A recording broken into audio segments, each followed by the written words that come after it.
Hi, this is Shajita Fatima from the Department of Microbiology. I'm here to explain the cultivation of virus.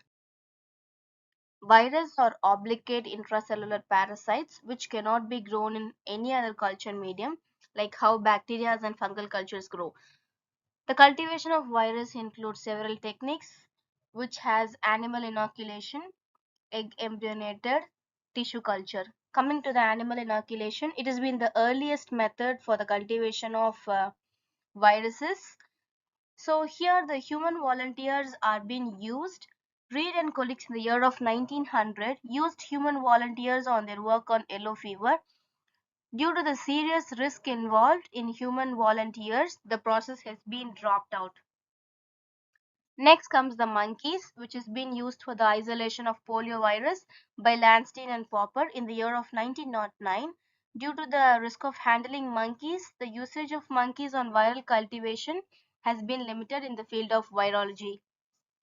The non-human primates. White mice have been used by Thiele in the year of 1903, which extended the scope of animal inoculation greatly. White mice are still being used in the field of animal virology. The mice are inoculated in different routes based on the virus which has been inoculated. The routes include intracerebral route, intranasal route, subcutaneous route, and intraperitoneal route. Other animals can also be used like guinea pigs, rabbits, ferrets. The growth of the virus on the animal is detected by the visible lesions on the animals or the disease which is developed on the animal or the death of the animal. Advantages of this animal inoculation includes you can study the pathogenesis, you can record the epidemiology and oncogenesis, and you can also read about the immune response. The disadvantages include the immunity of the animal may interfere with the viral growth. The rabies diagnosis in some cases must only be made by the inoculation of the lab animals because Nigri bodies, which are round oval inclusion bodies in the cytoplasm of nerve cells, are infected with rabies. They cannot be always demonstrated in the brain after an infected animal. The virus which produce encephalitis are inoculated intracerebrally. The pox virus is inoculated intradermally. Those of respiratory group are inoculated intranasally. For example, scarified cornea of rabbit, scarified epithelium of mouth, tongue of calves, foot part of guinea pigs. These are some inoculation sites of viruses. The experimental animals have been used for various purposes, which include viral isolation, to study the pathogenicity and the host immune response reactions, to develop and viral vaccines, to raise monoclonal or polyclonal antibodies. Next comes the second technique, which is called as the embryonated eggs. The embryonated eggs was first used by Goodpasture in the year of 1931, and this was been further developed by Burnett. The eggs of chicken has been used for the cultivation of many viruses as the virus grows in the cells of embryo and the membranes. The specimens are inoculated into a pathogen-free egg, a fertilized egg of 10 to 11 days, and it has been incubated for 2 to 9 days before harvesting the virus. The growth and the multiplication of virus is being indicated by the death of the embryo or the formation of typical pox or lesions on the egg membrane. Currently, egg culture is the most preferred method of viral cultivation for the manufacturing of both live and attenuated influenza vaccines, flu shots, and nasal sprays of a flu vaccine. Egg inoculation. Specimens are injected onto different sites within the fertilized egg. Some inoculation sites which include the yolk sac, amniotic sac, chorioallatonic membrane, and the allotonic sac. These sites are selected based on the specification of virus, which in turns depends on the susceptibility and the permissiveness of the cells. The cultivable eggs should be sterile and the shell of the egg should be intact and healthy. The handling should be done in a sterile condition. Instead of manual rejection by humans, the vaccine manufacturing industries produce automated machines to inoculate and harvest the virus after incubation. Here is a small representing diagram which shows the sites of inoculation and the parts of the egg. Here you can see the air sac, shell membrane, chorioaltonic membrane, the shell, allotonic cavity, and the amniotic cavity with it. Here, under the diagram, there are some viruses which are inoculated at the particular inoculation site.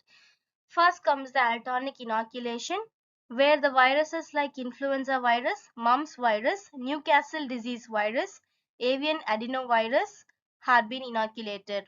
Next comes the amniotic inoculation, where the influenza virus and mumps virus have been inoculated. Chorioaltonic membrane inoculation, here herpes virus and the pox virus is being inoculated. Next comes the yolk inoculation, where the herpes simplex virus has been inoculated. Here are some points which describes the inoculating sites. Altonic sac is the largest cavity found in the fertilized eggs, which contains 10 ml of fluid in the egg. After viral inoculation, the virus replicates in the lined cells, which is most convenient for the cultivation of Newcastle disease virus, also used for the yellow fever virus, rabies vaccines, etc. The amniotic sac is the primary inoculation site of influenza virus. The growth of the virus is measured by the detection of hemagglutinin agents in the amniotic fluid. Next comes the chorioaltonic membrane. Virus produces lesions as pox on chorioaltonic membrane. Each pox is derived from a single virion, so that number of pox would represent the number of virus present in the inoculum. Next comes the yolk sac.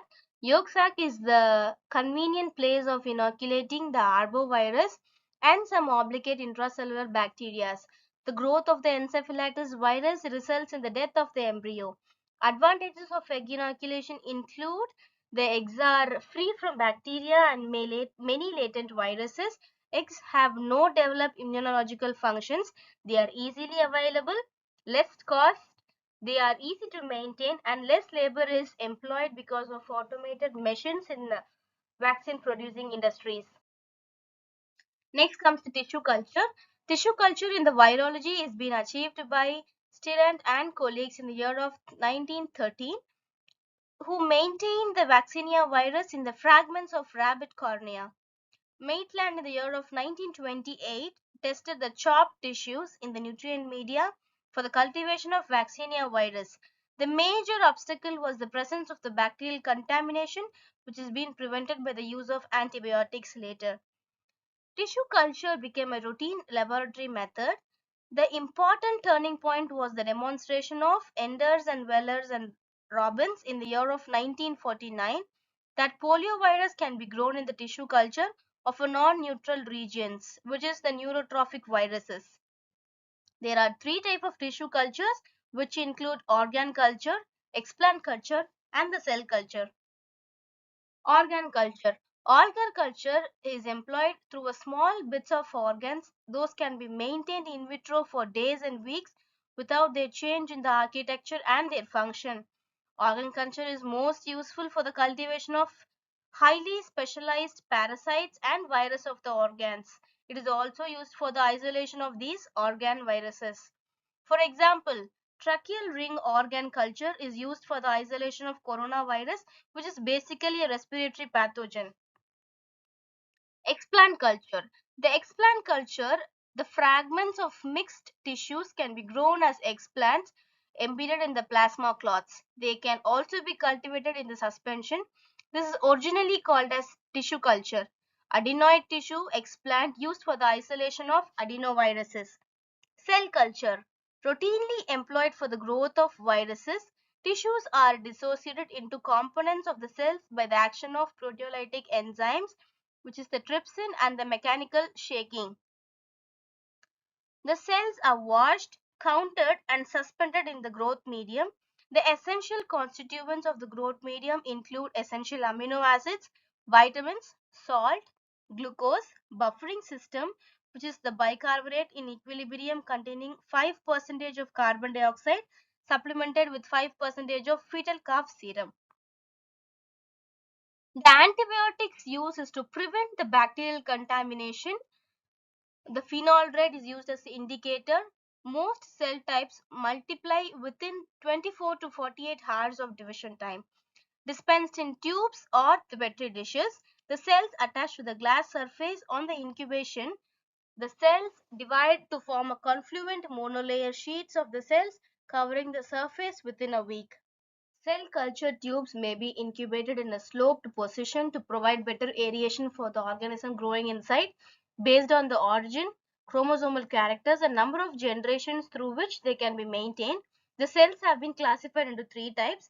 They are the primary cell culture, diploid cell strains, and the continual cell lines. Primary cell cultures are normal cells which are freshly taken from the body and the cultured, capable of limited growth in the culture. They cannot be maintained in serial culture. For example, primary cell cultures are monkey kidney, human embryonic kidney, human anion, chick embryo cell culture. They are used for the isolation and cultivation of virus in the production of vaccines. Diploid cell lines. Diploid cell lines are cells of single type that retain the original diploid chromosome and the number of karyotype during the serial subcultivation for a limited number of times. After 50 serial passages, they undergo census.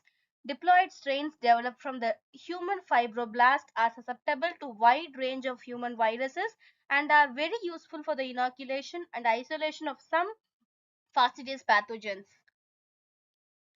Continuous cell lines. Continuous cell lines are cells of single type usually derived from the cancer cells that are capable of continuous serial cultivation indefinitely. Standard cell lines derived from the cancer cells like HeLa, HEPA2 and KB cell lines have been used in labs throughout the world. The cell lines may be maintained by serial subcultivation or stored in cold temperature for use, which is minus 70 degrees Celsius. Some cell lines are being used for the vaccine manufacturers. That's all for today's viral cultivation lecture. Happily welcoming your queries and rectifications at the Gmail account of shasciology024@gmail.com. For the better clearance of the notes given, a printed notes is posted on my Telegram channel and the link is on the description. Please check it out. Thank you for your patience on my whole lecture on viral cultivation. A subscribe, like and comment would be more encourageable. Thank you once again.